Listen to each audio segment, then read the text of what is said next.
The way my husband describes it, now that I can speak, I can't shut up. Only a husband can say that to you. He also says that I've never met a microphone I didn't like, which is also true. But let me start off, let me address my remarks first to Mike Johnson. Right? I am not being paid for this. I am not a Marxist. I am not Antifa. I don't even know what the hell he's talking about. I am an American. And I love this country. The America I love would not be sending thugs into the streets, masked in unmarked cars, to grab people off the street. The America I love would not be cutting funds for cancer, for people who are dealing with economic issues, would not be cutting funds willy-nilly just because they mention DEI. The America I love will not be cutting off funds to universities because he can't control them.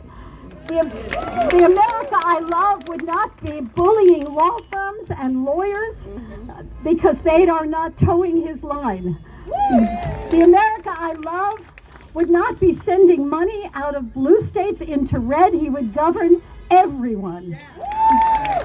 The America I love would love our diversity and revel in it.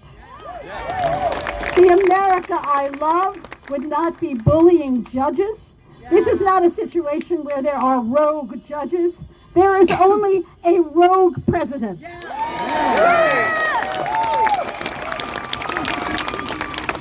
The America I love would not erase our past, which is what he's trying to do. The America I love acknowledged our past and the limitations of it and the problems of our democracy, stood up to it and engaged with it.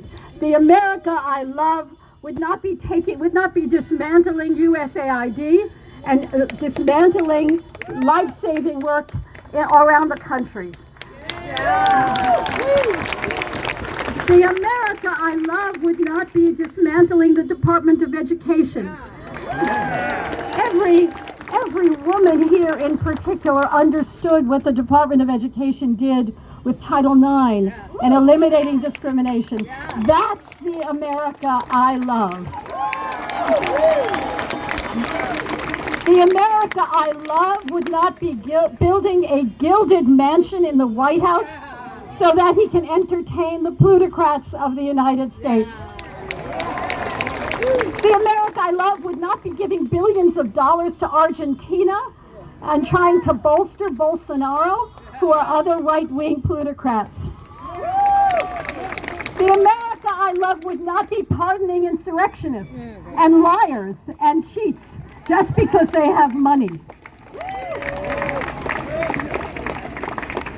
The America I love was the America that I would talk about when I had the privilege of swearing in citizens. That's a job that a judge can do, and it's really the only thing that a judge can do that no one can disagree with. We would swear in citizens, and invariably I would talk about my beginnings.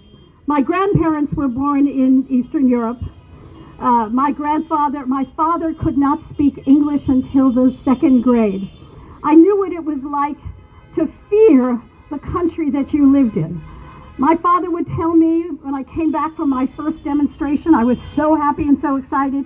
He said literally, "Nance, it's one thing to believe in something. It's quite another thing to do something about it." And of course that was because he feared the country we were in. He feared that if you did what I'm doing now, we would be in danger. I didn't fear that. I was the generation that was out here. My last demonstration was 40 years ago, however, but I was of that generation. I will not be silenced. I swore in citizens and I gave a very unusual talk. I would swear in the citizens and I would say, "It was wonderful that you're taking the Pledge of Allegiance." And they would take the Pledge of Allegiance. And then I would say, "But it doesn't stop there. This is a country in which you have to vote. Your silence enables what we are seeing today. This is a country," I said, "that you have to exercise your right to dissent. Dissent is what this country was about. Resistance is what this country is about.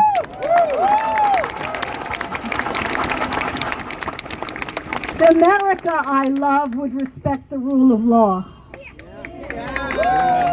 That means not violating the law so outrageously. Again, there are no rogue judges. The judges were dealing with a rogue president. People will ask me all the time, how did it come to pass that Republican judges and Trump judges and Democratic judges were all ruling against Trump? And of course the answer is very easy.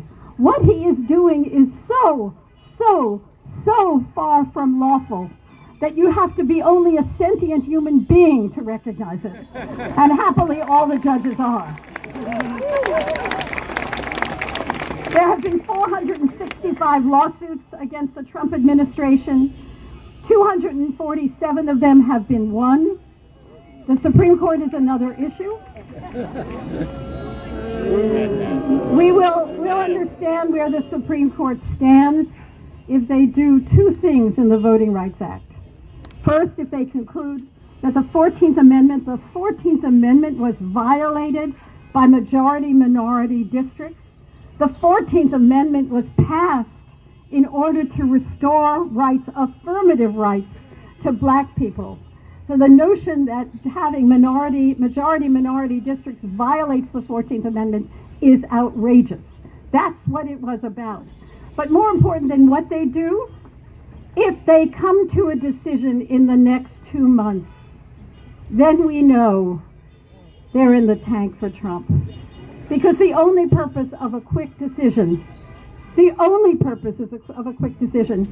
is to affect the 2026 elections. That's the only reason. Otherwise, this is a court that took 8 months to decide the immunity decision, that took its good time to deal with cases that would affect the prosecutions against Trump.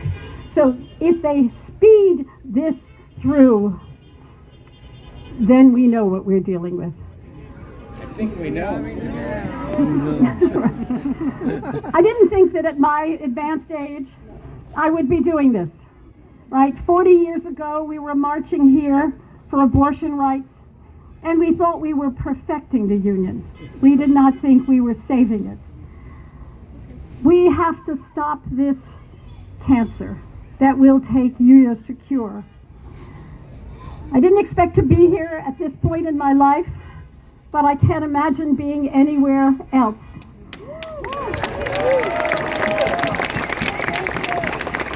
If there ever was a time to resist with every fiber of our being, it is now. It is now. It is this moment, this group, this America, this time, or else, ladies and gentlemen, we will lose the America we love. Thank you.